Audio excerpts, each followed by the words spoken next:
नमस्कार. Cook with वंदना दाते रेसिपीमध्ये आपले मनापासून खूप खूप स्वागत आहे. तर आज संक्रांतीसाठी आपण तीळ पापडी आणि तिळगुळ लाडू तयार करणार आहोत. तेही शुगर फ्री आणि झटपट तयार होतात, खुसखुशीत आणि कमी साहित्यामध्ये. हे एकाच वाटी तिळगुळामध्ये लाडू आणि पापडी पण तयार होते. बघू शकता तुम्ही लाडू किती छान झालेले आहेत. खूपच खमंग, खुसखुशीत आणि पापडी तर एकदम पापडासारखी पातळ आणि सर्वच वयोवृद्ध, लहान मुले सर्वच खाऊ शकतात अशी आहे खुसखुशीत अशी तीळ पापडी आणि एकदम करायलाही सोपी.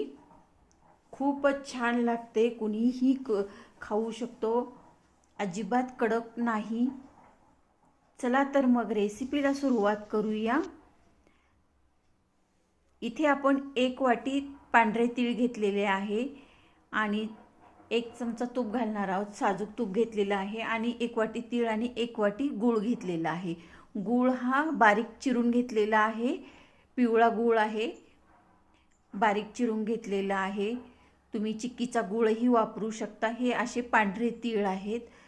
ते छान असे स्वच्छ निवडून घेतलेले आहेत आणि बघू शकता किती छान आहेत. आणि साजूक तूप आहे. तूप पण आपण 1 ते 2 चमचे घालणार आहोत. आपण सुरुवातीला तीळ भाजून घ्यायचे आहे. तीळ भाजण्यासाठी एक महत्त्वाची टीप आहे की आपण तीळ भाजताना अशी जाड कढई असते ना, तीच कढई वापरायची. त्यामुळे काय होतं तर आपले पदार्थ छान असा खमंग भाजला जातो आणि बारीक गॅसवर भाजायचा. त्यामुळे आपल्या वडीला आणि लाडवाला खूपच छान टेस्ट लागते. खूप खमंग असे भाजून घ्यायचे आहेत. एक 5 ते 7 मिनिटं लागतात भाजायला. बारीक गॅस, मंद गॅसवरच भाजायचे आहेत. वास पण छान येतोय. ही कढई टफलांची आहे, त्यामुळे ह्या कढईमध्ये सर्व पदार्थ छान भाजल्या जातात आणि अजिबात करपत नाही. बघू शकता तुम्ही तीळ आपले भाजत आलेले आहे. छान असे फुगलेत आणि तडतड पण आवाज येतोय. म्हणजेच आपले तीळ भाजलेले आहेत. खूप पण असे हे नाही भाजायचे नाही, म्हणजे करपट लागतात, जाळायचे नाही. अगदी